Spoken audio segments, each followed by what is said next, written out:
పెద్ద లొల్లి ఆ టైంలో బీజేపీ వాళ్ళు.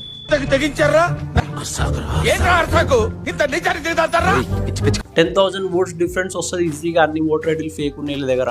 మళ్ళీ ఆ టైంలో కాంగ్రెస్ గవర్నమెంట్ ఏమన్నదంటే ఈ ఓటర్ ఐడీలు దొరికిన బీజేపీ పార్టీ ఓన్ చేసే అపార్ట్మెంట్ అని చెప్పి అరేదో అనేసి వెళ్ళిపోయారు. ఆ మ్యాటర్ అక్కడక్కడనే అయిపోయింది. ఇప్పుడు విషయాలు బయటకు వస్తున్నాయి. 10,000 ఫేక్ ఓటర్ ఐడీస్ బయట పడ్డాయి. పాస్ట్ గతం ఏడికి పోదు, గతం వెంటాడుతుంటారు. ఇది కూడా అంతే.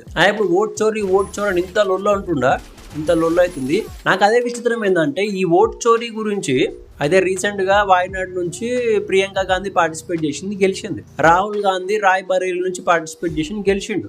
ఈ 2 ఏరియాల నుంచి వీళ్ళు ఎంపీలు అయ్యారు ఫుల్ మెజారిటీతో.